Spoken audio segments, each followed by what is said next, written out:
નમસ્કાર વિદ્યાર્થી મિત્રો, આજે આપણે એક નવો પ્રયોગ કરી રહ્યા છીએ કે દર વખતે આપણે બોર્ડની અંદર છે એ ભણતા હોય છે. અને આ વખતે છે એ આપણે બુક્સની અંદર લખીને ભણવાનો પ્રયત્ન કરીએ છીએ. અને પછી તમે મને કોમેન્ટની અંદર જણાવજો કે ભાઈ કેની અંદર તમને સૌથી વધારે ઇફેક્ટ રહે છે. મતલબ કે આ રીતે બુક્સની અંદર લખીને ભણવું છે કે પછી આપણે છે એ બોર્ડની અંદર જે પ્રમાણે ભણતા હતા એ જ પ્રમાણે ભણવું છે. તમને જે પ્રમાણે અનુકૂળ આવશે એ પ્રમાણે આપણે અભ્યાસક્રમ ચાલુ રાખશું. રોજની જેમ આજે પણ આપણે છે એ શ્રી ગણેશાય નમથી છે એ આપણે આપણા લેક્ચરની છે એ શરૂઆત કરવા જઈ રહ્યા છીએ. અને આજનો માનવ કલ્યાણ અને સૂક્ષ્મજીવોની અંદર આજનો આપણો છે એ લાસ્ટ ટૉપિક, છેલ્લો ટૉપિક હું તમને છે ભણાવવા જઈ રહ્યો છું. ટૉપિકનું નામ છે જૈવિક ખાતરો તરીકે સૂક્ષ્મજીવ. યાદ રાખજો, ટૉપિકનું નામ છે જૈવિક ખાતરો તરીકે સૂક્ષ્મ જીવો. થોડાક અક્ષર ખરાબ થાય છે, તમે તમારી બુક બાજુમાં રાખજો એટલે વાંધો નહીં આવે.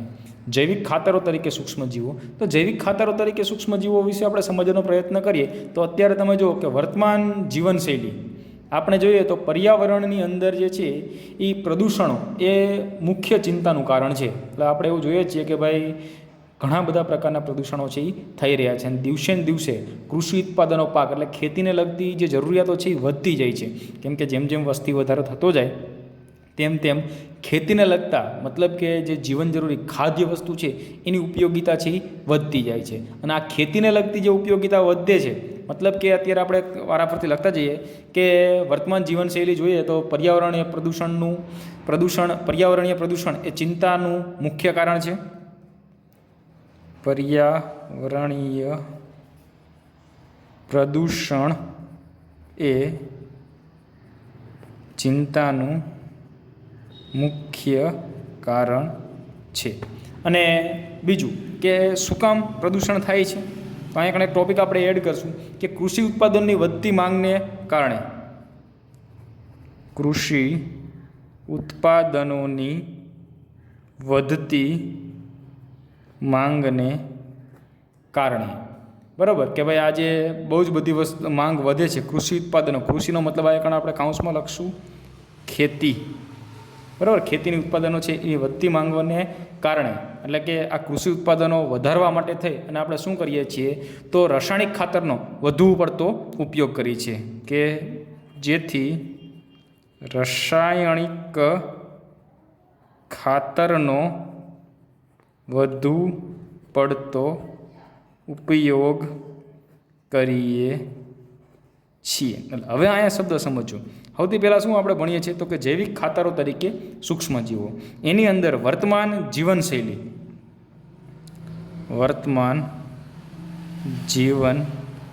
અને વર્તમાન જીવનશૈલીના કારણે છે એ પર્યાવરણીય મતલબ કે વર્તમાન જીવનશૈલી છે એમાં પર્યાવરણીય પ્રદૂષણ એ ચિંતાનું મુખ્ય કારણ છે કે ભાઈ આપણે પર્યાવરણીય પ્રદૂષણ છે એ બને એટલું ઘટાડવાનું છે. અને એની અંદર પણ કૃષિ ઉત્પાદનની વધતી માંગના કારણે વધુ પડતો રાસાયણિક ખાતરનો ઉપયોગ કરવામાં આવે છે અને એ પ્રદૂષણ સર્જવા માટે અગત્યનું કારણ છે.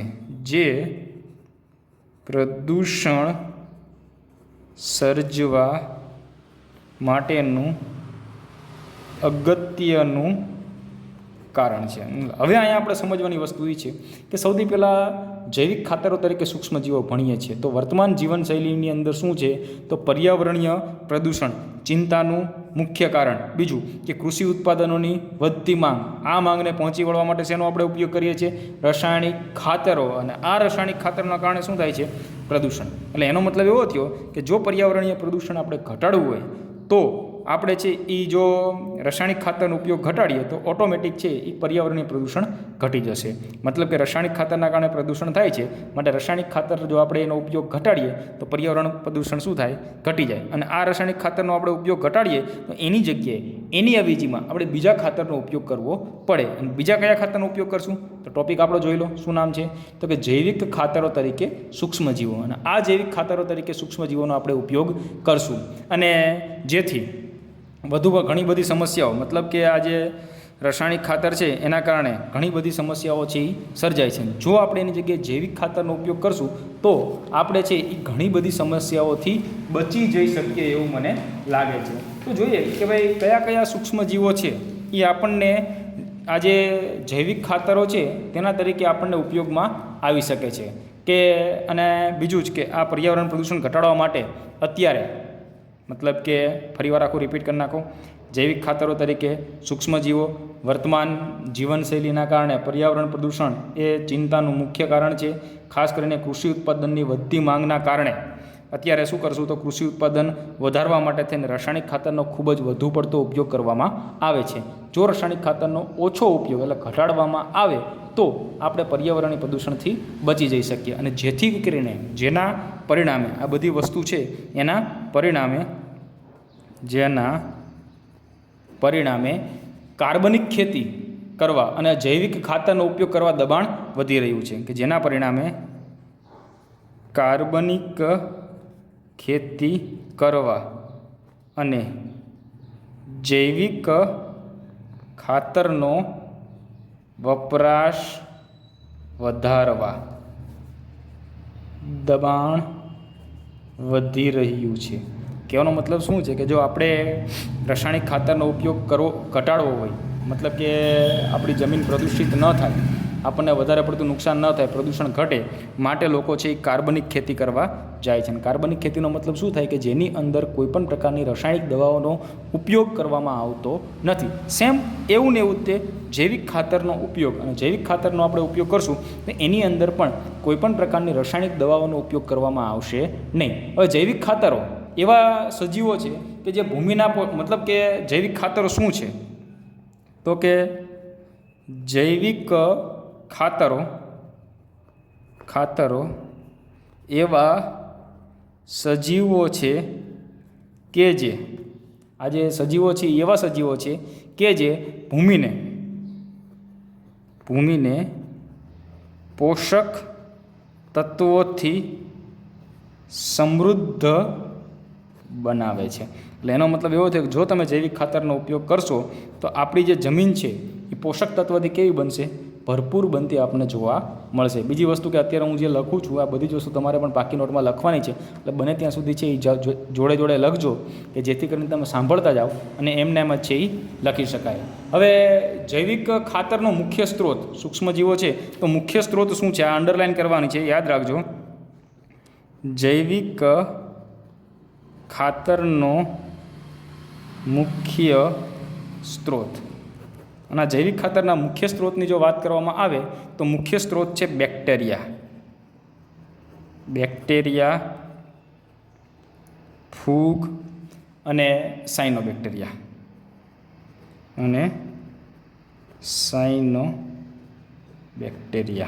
ફરીવાર સમજો કે જૈવિક ખાતરનો મુખ્ય સ્ત્રોત કયો મુખ્ય સ્ત્રોત છે તો બેક્ટેરિયા, ફૂગ અને સાયનોબેક્ટેરિયા. આ જે છે એ જૈવિક ખાતરનો છે એ મુખ્ય સ્ત્રોત છે.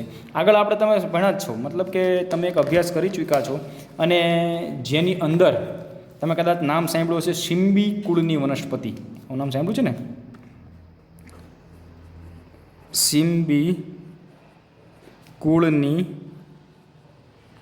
વનસ્પતિ. તો આ સિમ્બી કુળની વનસ્પતિ જેને આપણે કઠોળ વર્ગ તરીકે છે એ ઓળખી શકીએ છીએ. અને આ કઠોળ વર્ગની જે વનસ્પતિ હોય એ વનસ્પતિના મૂળ પર સહજીવી મતલબ કે જેના મૂળ પર સહજીવી બેક્ટેરિયા વસે છે. અને આ જે સહજીવી બેક્ટેરિયા હોય છે એ સહજીવી રાઇઝોબિયમ નામના બેક્ટેરિયા, રાઇઝોબિયમ યાદ રાખજો. કે ફરીવાર કે આપણે જૈવિક ખાતરો તરીકે મુખ્ય કયા કયા કીધા યાદ કરો તો બેક્ટેરિયા, ફૂગ અને સાયનોબેક્ટેરિયા. તો એવી જ રીતે આપણે પેલું ખાતર લઈએ તો સિમ્બી કુળની વનસ્પતિ જેના મૂળ પર કોણ વસે છે તો સહજીવી બેક્ટેરિયા. અને બેક્ટેરિયાનું નામ શું છે રાઇઝોબિયમ. આ જે બેક્ટેરિયા છે એનું નામ શું છે રાઇઝોબિયમ નામના બેક્ટેરિયા. અને જે શું કરે છે તો મૂળ ગંડિકાનું નિર્માણ કરે છે. આ શું કરે છે મૂળ ગંડિકાનું નિર્માણ કરે. અને આ મૂળ ગંડિકા શું કરે તો જે વાતાવરણના નાઇટ્રોજનને શું કરશે તો કે વાતાવરણના નાઇટ્રોજનને એટલે કે N2નું સ્થાપન કરી કાર્બનિક દ્રવ્ય બનાવે. નાઇટ્રોજનને નાઇટ્રેટ ક્ષાર સ્વરૂપે રૂપાંતરિત કરાવે છે. શું કરે છે તો વાતાવરણના નાઇટ્રોજન નાઇટ્રેટ ક્ષાર તરીકે રૂપાંતરિત કરાવે છે. અથવા તો આપણે એવું કહેવું હોય તો કહી શકાય N2નું સ્થાપન કરે. અને શેમાં સ્થાપન કરશે તો N2નું જે સ્થાપન છે એ કાર્બનિક દ્રવ્ય બનાવશે. કાર્બનિક દ્રવ્ય N2નું સ્થાપન કરીને શું કરશે તો કાર્બનિક દ્રવ્ય બનાવશે અને જે વનસ્પતિના પોષક ઘટક તરીકે ઉપયોગમાં લેવાય. અને આ કાર્બનિક દ્રવ્ય જે વનસ્પતિના પોષક ઘટકો તરીકે ઉપયોગમાં લેવાય છે. અને આ કાર્બનિક દ્રવ્ય શેના તરીકે ઉપયોગમાં લેવાશે તો વનસ્પતિના પોષક ઘટકો તરીકે છે આપણે એને ઉપયોગમાં લઈ શકશું. અન્ય બેક્ટેરિયા ભૂમિમાં એટલે કે મુક્તજીવી બેક્ટેરિયા યાદ રાખજો કે પહેલું છે એ સહજીવી બેક્ટેરિયા. સહજીવી બેક્ટેરિયાનું ઉદાહરણ શું નામ આપ્યું આપણે તો રાઇઝોબિયમ. સહજીવી બેક્ટેરિયા અને સહજીવી બેક્ટેરિયાનું ઉદાહરણ શું આપ્યું રાઇઝોબિયમ. આવી જ રીતે ભૂમિની અંદર આવેલા એ બીજા બેક્ટેરિયા છે મુક્તજીવી બેક્ટેરિયા યાદ રાખજો. બીજા બેક્ટેરિયા કયા છે તો મુક્તજીવી બેક્ટેરિયા. અને મુક્તજીવી બેક્ટેરિયાની અંદર કયા બે બેક્ટેરિયાનો સમાવેશ થાય છે તો આ પણ યાદ રાખવાનું છે આપણે એઝોસ્પિરિલિયમ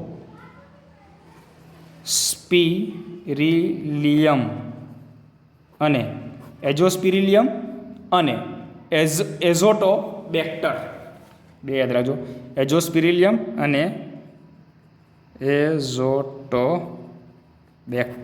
આ બે પ્રકારના બેક્ટેરિયા અને આ બેક્ટેરિયાનું નામ શું છે તો મુક્તજીવી બેક્ટેરિયા. અને આ શું કરે છે એ વાતાવરણના N2નું સ્થાપન કરી ભૂમિને નાઇટ્રોજનથી સમૃદ્ધ કરે. જે પણ વાતાવરણના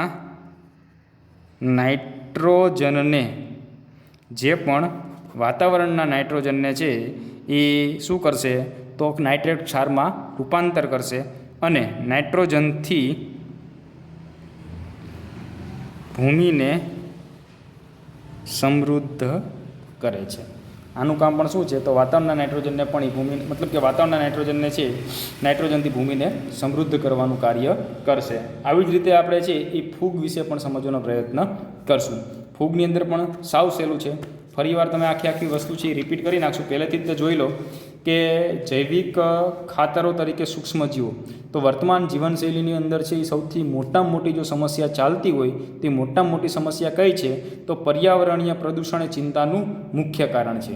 અને બીજું કે દિવસે ને દિવસે કૃષિ ઉત્પાદનોની વધતી માંગના કારણે રાસાયણિક ખાતરનો વધુ પડતો ઉપયોગ કરવામાં આવે છે. અને રાસાયણિક ખાતર છે એ પ્રદૂષણ સર્જવા માટે અગત્યનું પરિબળ છે. ખાસ કરીને જેના પરિણામે શું થાય છે કે પ્રદૂષણ ન થાય માટે લોકો છે કાર્બનિક ખેતી અથવા તો જૈવિક ખાતરોનો વધુ વપરાશ કરવા માટે પ્રેરાય છે. હવે જૈવિક ખાતરો છે એ શું છે તો કે એવા સજીવો છે કે જે ભૂમિને પોષક તત્વથી સમૃદ્ધ બનાવે. જૈવિક ખાતરો શું છે તો એવા પોષક તત્વ જે ભૂમિને પોષક તત્વથી સમૃદ્ધ બનાવે. જૈવિક ખાતરનો મુખ્ય સ્ત્રોત કયો છે તો બેક્ટેરિયા, ફૂગ અને સાયનોબેક્ટેરિયા. કયો છે તો બેક્ટેરિયા, ફૂગ અને સાયનોબેક્ટેરિયા આ જૈવિક ખાતરનો મુખ્ય સ્ત્રોત છે. તો આજના દિવસે આપણે છે હજુ એક લેક્ચર આની અંદર લેશું આપણે કેમ કે 13-14 મિનિટનો ઓલરેડી વિડીયો બની ગયો છે અને ફૂગનું આખું બાકી છે. ફૂગની અંદર ઘણી બધી વસ્તુ સમજવાની આવે છે એટલે હજુ એક વિડીયો લેશું અને પછી આ પાઠને આપણે પૂર્ણવતી આપશું. કે સૌથી પહેલાં છે એ આપણે બેક્ટેરિયા વિશે સમજીએ તો સિમ્બિકુળની વનસ્પતિ અને જેના મૂળ પર મૂળગંડિકા જોવા મળે અને આ મૂળગંડિકાની અંદર સહજીવી બેક્ટેરિયા જીવે છે. તો હવે તમારા માટે પ્રશ્ન એ છે કે સહજીવન એટલે શું? આ કાલ ગોતતા આવજો ભાઈ. તો તમને ખબર પડી જાય તો ઠીક છે, કોમેન્ટમાં યસ લખીને મોકલજો. જો તમને ખબર ન પડે તો કાલ મને પ્રશ્ન પૂછજો. કાલે આપણે જ્યારે ફૂગનું સહજીવન માઇકોરાઇઝા સમજાવશું ત્યારે હું તમને અહીંયા આગળ સહજીવન મતલબ કે સહજીવનનો મતલબ છે એ સમજાવી આપીશ. તો સહજીવી બેક્ટેરિયા જે છે એ રાઇઝોબિયમ નામના બેક્ટેરિયા જે આ જે સિમ્બિકુળની વનસ્પતિના મૂળગંડિકાની અંદર આપણને જોવા મળે છે. જે વાતાવરણના નાઇટ્રોજનને નાઇટ્રેટ ક્ષાર એટલે નાઇટ્રોજન છે એ કાર્બનિક દ્રવ્ય સ્વરૂપે છે એ રૂપાંતરિત પામે અને એનો ઉપયોગ છે વનસ્પતિ કરી શકે. પરિણામે વનસ્પતિ છે પોષક તત્વથી ભરપૂર બનતી આપણને જોવા મળશે. એવું ને એવું બીજા બેક્ટેરિયા છે મુક્તજીવી બેક્ટેરિયા. અને આ જે બેક્ટેરિયા જે છે એની અંદર આપણે બે પ્રકારના બેક્ટેરિયાનો સમાવેશ થાય છે. એક છે એ એઝોસ્પિરિલિયમ અને બીજું છે એઝેટોબેક્ટર. સેમ આનું કાર્ય પણ ઉપરના બેક્ટેરિયા જેવું જ છે કે જે વાતાવરણનો જે નાઇટ્રોજન છે એ નાઇટ્રોજનને છે એ ભૂમિની અંદર છે એ શું કરશે તો લાવવાનું કાર્ય કરશે કે જેથી કરીને આ પ્રકારના બેક્ટેરિયા જે છે એ જમીનની અંદર નાઇટ્રોજનનું પ્રમાણ વધારશે. અને તમને ખબર જ છે કે ભાઈ નાઇટ્રોજન વનસ્પતિ માટે કેટલો ઉપયોગી છે. બરાબર, તો આટલું વસ્તુ જોઈ લેજો. જો આમાં તમને મજા આવી હોય આ વિડીયોની અંદર તો મને કમેન્ટ કરીને કહેજો, તો આપણે આવી રીતે ભણાવવાનું રાખશું. અથવા તો જે પ્રમાણે આપણે બોર્ડ વર્કમાં ભણતા હતા એ પ્રમાણે બેમાંથી તમને જે સારું લાગ્યું હોય એ આપણે છે ટ્રાય કરશું. જય હિન્દ, અસ્તુ, ધન્યવાદ, જય ભારત.